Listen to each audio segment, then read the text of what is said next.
working a little better. It kind of froze on the last video. Anyway,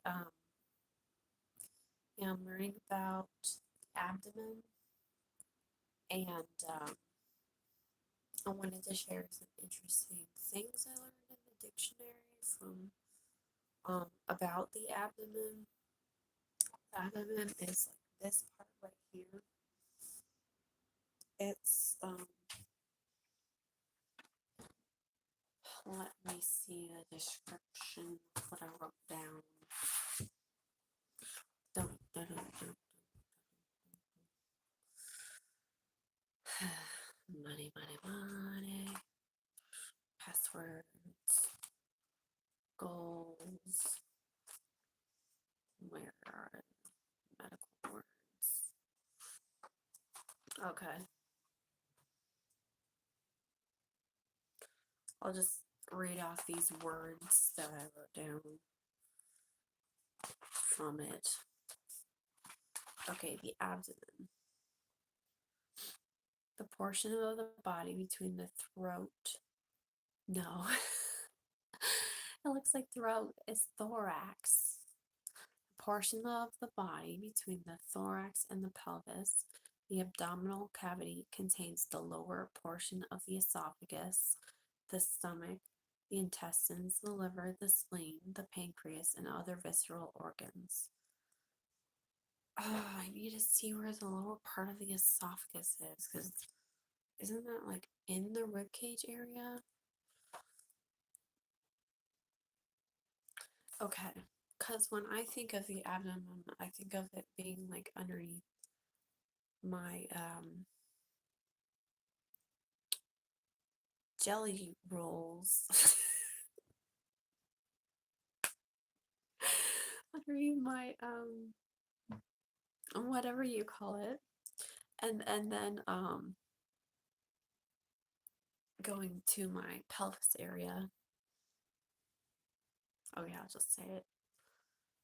Underneath your boob, from boob to your pelvis area.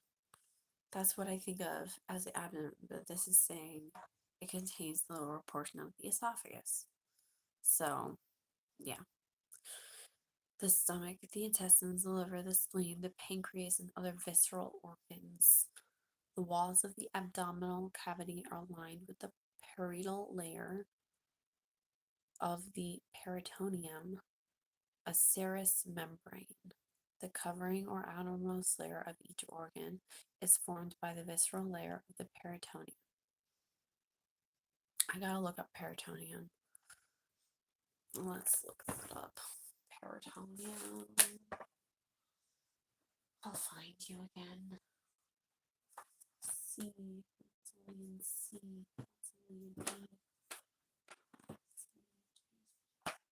There it is. PE, permanent, almost there. Is it peritoneum?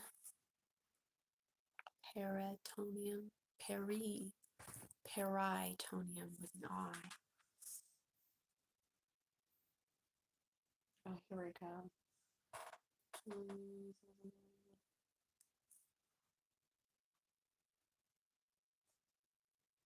Perinatal fluid.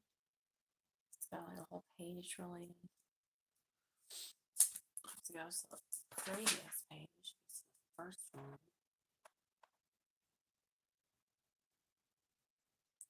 Oh, you know what? It might be related to peripheral. But let me see.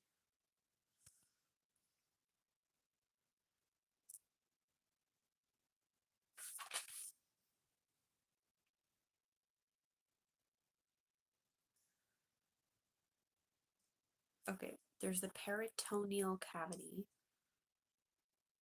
Greek peri plus tenion means to stretch. The potential space between the parietal and the visceral layers of the peritoneum. Normally, the two layers are in contact. The perineal cavity is divided by a narrow construction into a greater sac and lesser sac. Interesting. The greater sac is perineal cavity. The perineal cavity. Lost my place. Lost my place. Where is it? Cavity. There.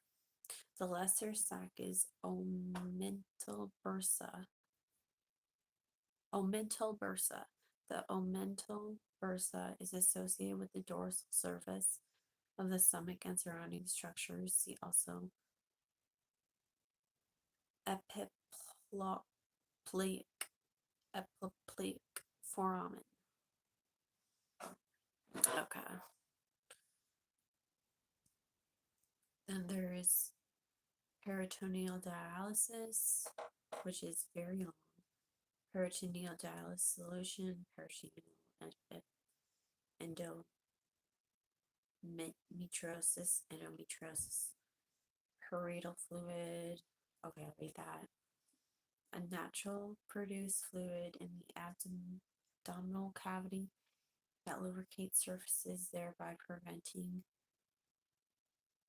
friction between the parietal membrane and internal organs. So, like going back to this. Okay.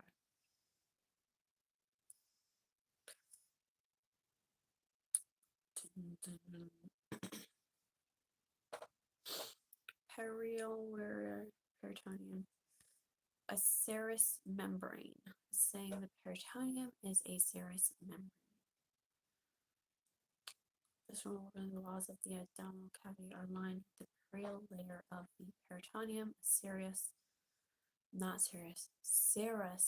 membrane.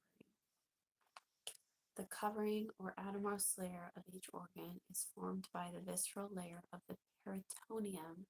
A small amount of the serous fluid in the space allows for the organs to slide freely, as in the normal process of digestion, evacuation,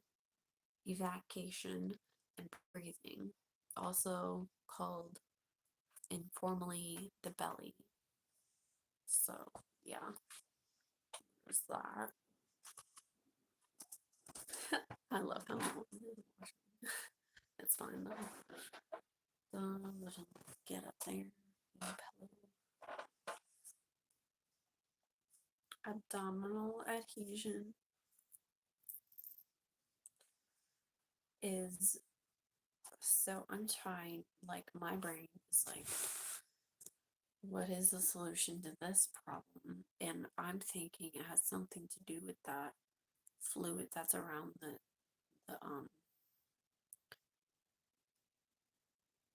the tissue that makes up the organs. It has something to do with that. But it's abdominal adhesion, the binding together of the tissue surfaces of abnormal organs, usually involving the intestines and causing obstruction. The condition may be the result of trauma or inflammation and may form after abdominal surgery.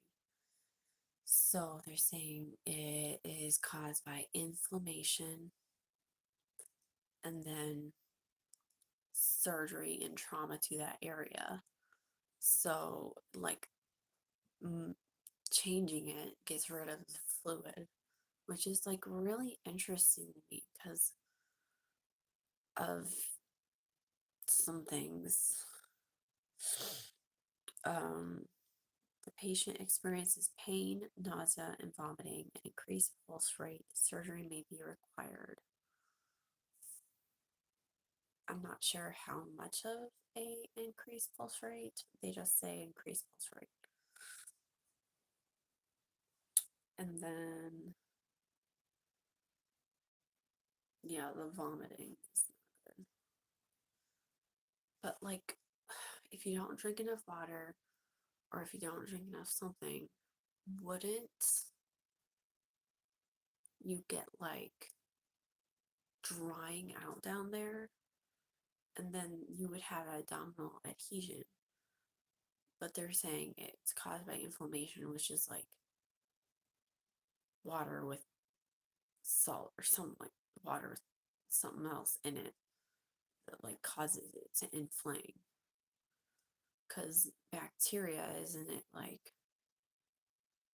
doesn't it get worse with water added to it? I don't know. Just trying to work this out.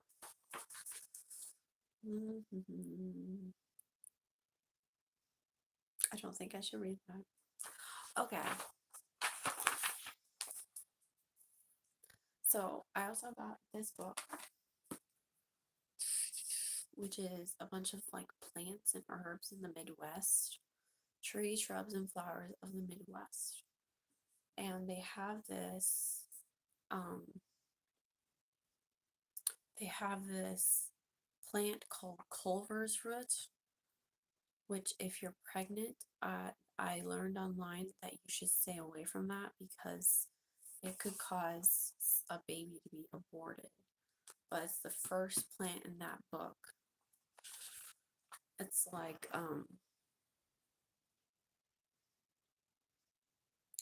fresh. Culver's root is dangerous to use when it is fresh.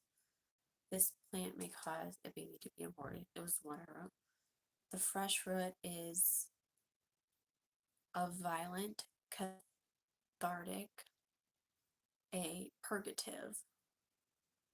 It may produce a bloody stool. It's a member of the snapdragon family. Its flowers are white and it blooms through June through September. So, um, yeah, it's a member of the snapdragon family, and it's like, so you know how weed looks? It's like that plant is further down on the stalk of the plant after the flowers. That's what it looks like. But it's pointier than that. And yeah, I'd have never done drugs or anything, but I've seen pictures of things. But yeah, like there's the flowers up top. It's like cattail almost. No, not cattail. It's like fuzzy and goes up like that, goes out like that. And then it goes down the stalk and there's the leaves there. They're all spread out like that all of a sudden. I don't know what the rest of the plant looks like because I haven't really seen this for a long time at least. Um, yeah, but anyway, back to this. I am reading about abdominal things because I'm in the A section of this dictionary. So I was reading about the abdominal cavity, and don't look at that.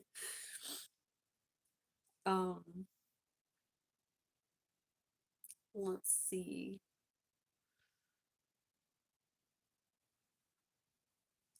Okay, I thought this was interesting. It might be kind of embarrassing, but I think it's interesting. Um, the abdominal aorta. I don't know what the aorta is, but this says the portion of the descending aorta that passes from the aortic hiatus of the diaphragm into the abdomen, descending ventral to the vertebral column and ending at the fourth lumbar vertebra. So, if the lumbar vertebra is underneath the thoracic vertebra, and the thoracic vertebra is like the middle of your back. And then the lumbar vertebra is like your lower back and hip area. But let's see.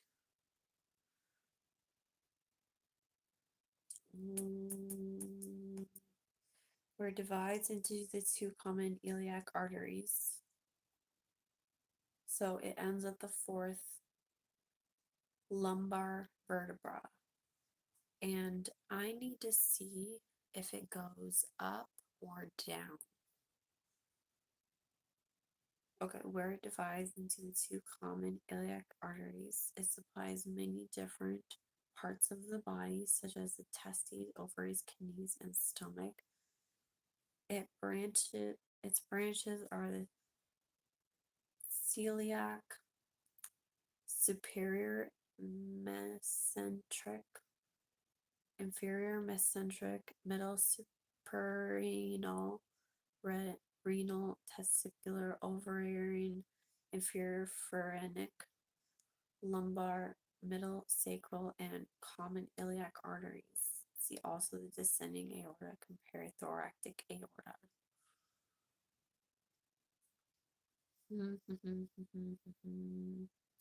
Need a picture of this.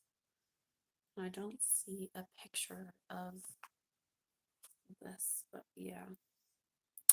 That is the description.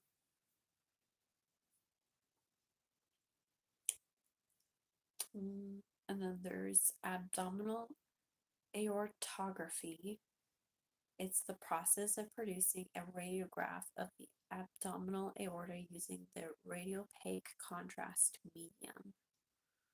So that's like a computer thing, or is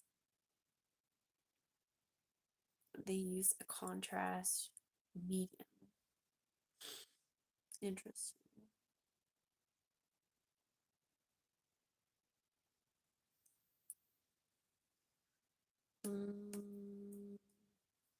Abdominal aponeurosis. Aponeurosis, the conjoined tendons of the oblique and transverse muscles of the abdomen.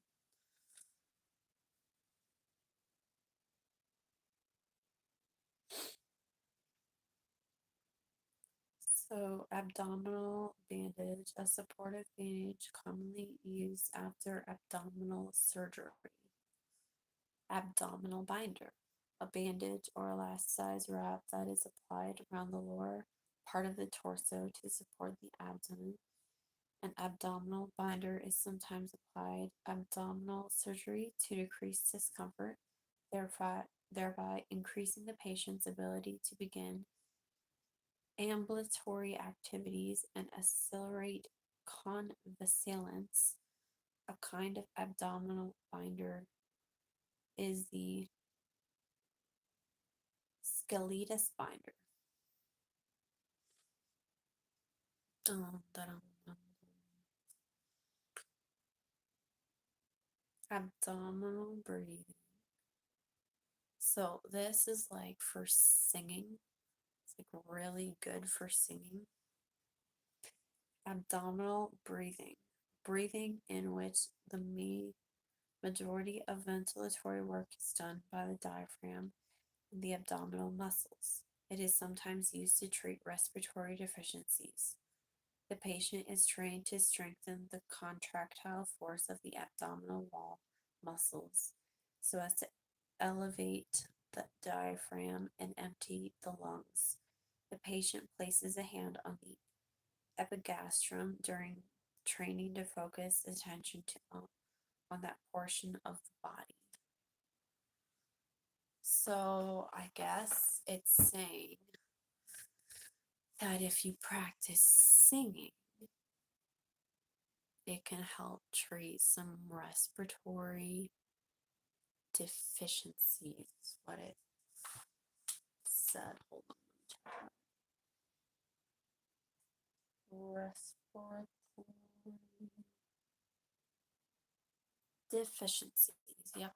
Deficiencies. So it would be like a lack of air in your body and lack of getting rid of that carbon dioxide that comes out. So, like, if you practice singing, you're actually getting healthier. So, I think that's really interesting. Anyway, I'm done trying to be really smart. And Merry Christmas to you guys. And I hope you guys have a really good day. Anyway, take care.